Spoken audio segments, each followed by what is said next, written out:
When we left Tangier, two things were still completely up in the air. Would the river entry to Marina Rabat even be passable?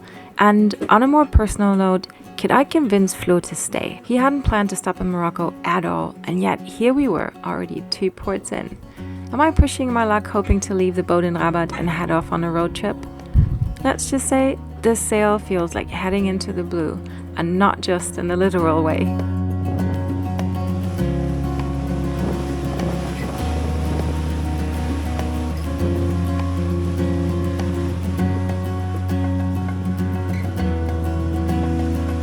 I think Floh just likes to give me challenging tasks or something to keep me busy. Every time it gets kind of tricky, it's like, hey, how about you take the wheel? We're surfing around this tip here at the end of the Strait of Gibraltar. There's like crazy ass currents. There's like a good 20 knots of wind straight from the butt. We're flying wing on wing, doing 11 knots. Are you kidding me? 11 knots? It was just showing 11.2. Yeah, surfing. And there's other people sailing Picking like up. conservatively. But they are picking up. Just with the, yeah, and that's why you did this? Because they're picking up. Like one sailboat is like pleasure sailing, 2 is like a regatta. Yeah, they are picking up.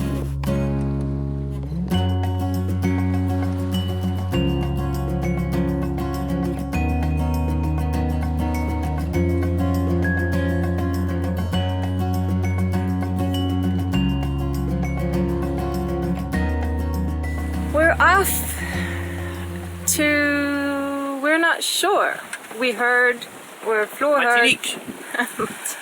Yeah, I don't think we have enough food for going all the way to Martinique. Definitely not enough like food to keep me happy until Martinique. You don't want that. Mutiny in the middle of the Atlantic Ocean due to only rice and beans. Anywho, we're not on our way to Martinique. We're on our way to potentially Rabat, potentially El Jadida, or Essaouira, or Agadir.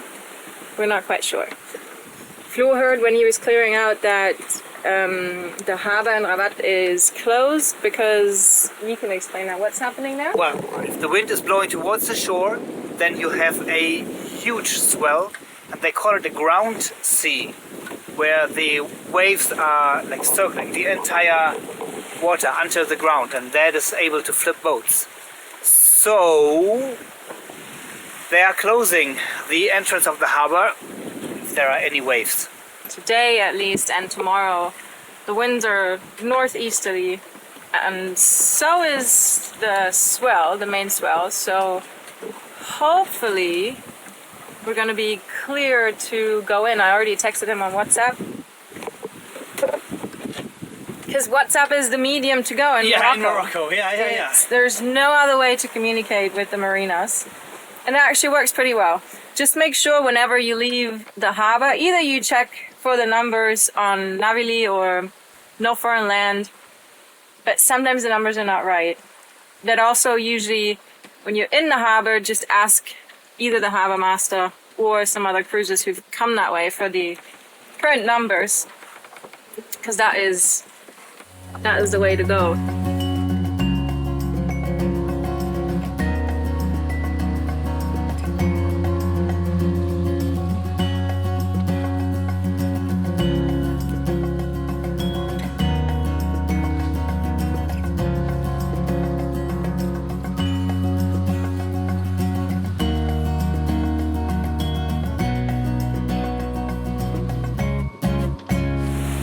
That is quite the surf that we're on. You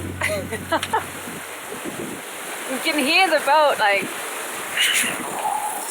surfing down the wave, and now we're doing like 7.5 to 8 knots. Since we're around the corner, it's a lot more stable. The wind has calmed down a little bit, and the waves are also a lot less choppy, less current. So the boat is actually moving really nicely. When it's like this, it's so easy to imagine that you can do this like for weeks on end. And then within a second, everything can change. Yep, that's sailing.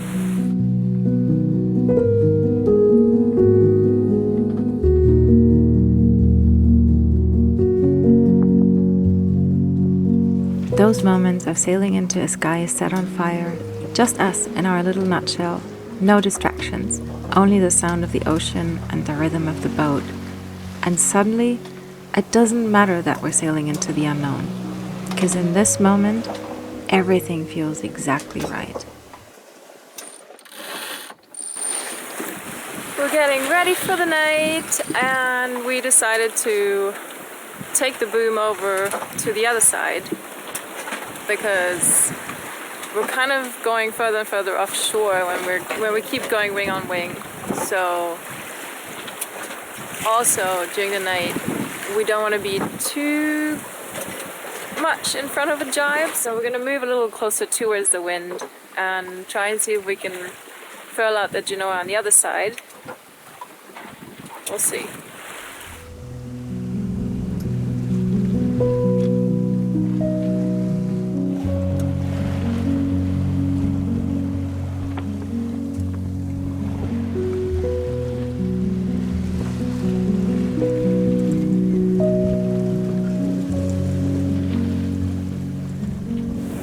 There's a massive, like, I shit you not, massive boat that's like, oh my god. It's like right next to us, basically.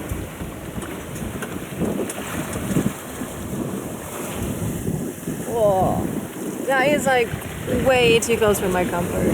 They're doing like 20 knots. Oh, and our wind vane is like sort of crossing their path. We already called them on the VHF, but if we wanted to stay clear of them, we'd have to jibe. So the MSC Gülsün, which is not responding to my calls, was at her launch in 2019, the world's largest container ship ever built. She is almost 62 meters wide and 400 meters long. So if she would have turned sideways, she would have like knocked us out.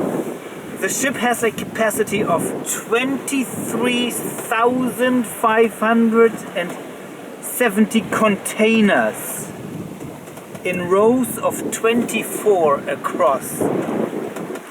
That's why she looks so big. She nearly ran us over!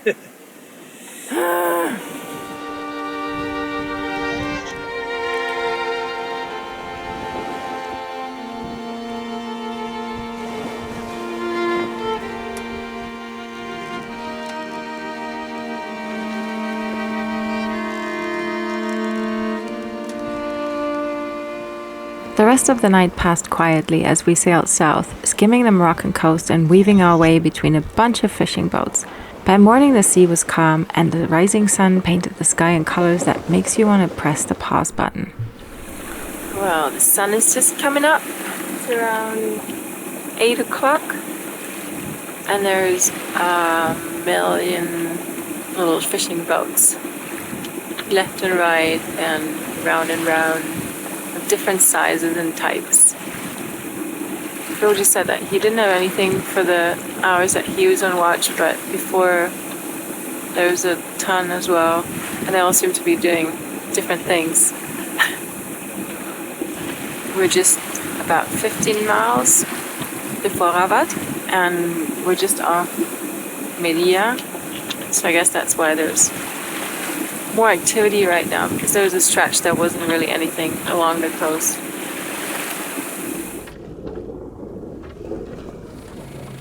We're about 1.5 miles just outside Rabat. The marina here is inside a river delta, and it's really shallow at the entrance, so they advise you to come in halfway up the tide, like 3 hours after low tide. So we were hanging out here a little bit because we're a little early because we're flying. And I just talked to the harbor master, and he said best to come in not before 12. Also in Morocco, definitely do not arrive in Morocco without the courtesy flag up. Have the Q flag up at the same time. They don't care whether it's on starboard or on port side for the Q flag, but they want it up. I never drove into a river before, and I never had to enter anywhere where there's a tide, and obviously you can't go in whenever you like here. Go figure.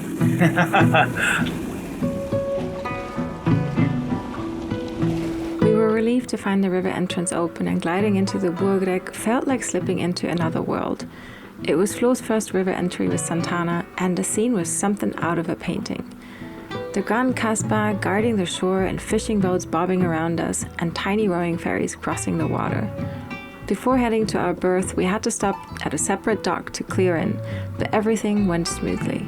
And now we're officially here and ready to explore. We're on our way to check out the Medina in Rabat, and we're right now on the other side of the river, and there's two ways to get there. One is to take the tram, and the other one is to take a little rowing ferry that crosses the river. Ferry, yeah. Yeah, ferry boat. The ferry boat, yeah. And of course, we're taking the tram. Not.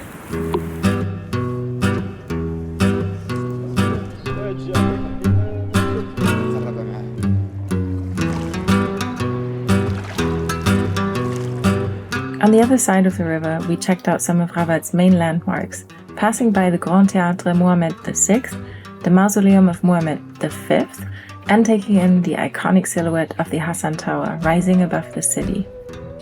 We wandered up to the Udayas Kasbah, strolled through the Medina with its whitewashed walls, intricate doors, and blue accents, and let ourselves be carried away by the rhythm of the busy souk.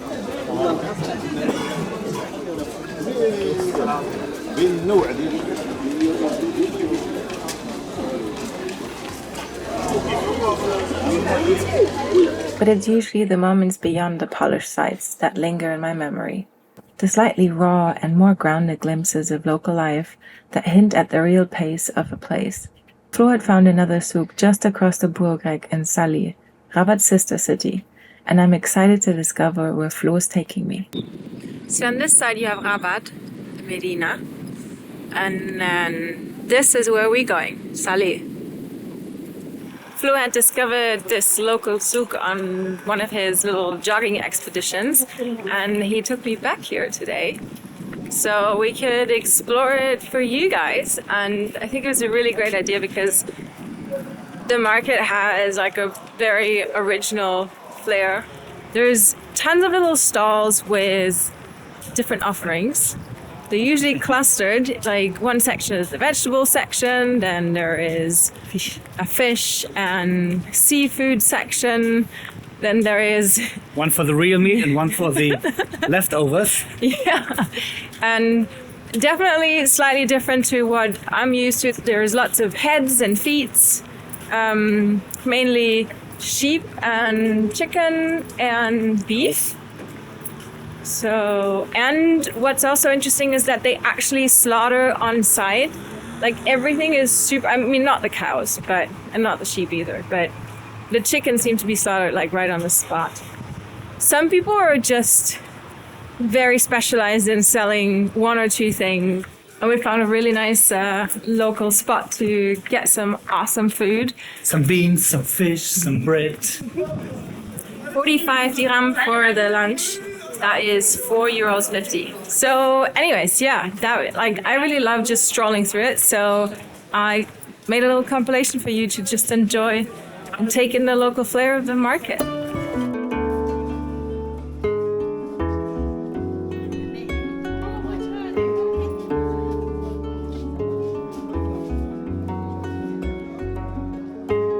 Poisson vivant, sardine comme marocain. Le poisson vivant, et pas cher, pas cher.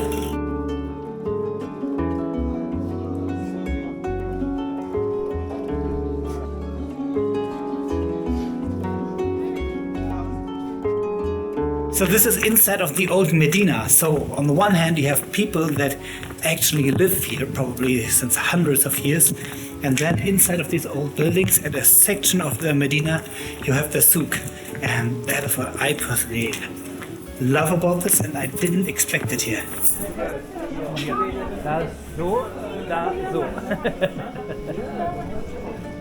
One of the unknowns is cleared up. We made it safely up the river, and Rabat has already given us so much. Stunning sights and new flavors, and a little glimpse into daily life here. Now, one question still lingers. Will Floh be up for trading sea legs for a road trip across Morocco? I've made my pitch, and now it's up to him. And more about that next week.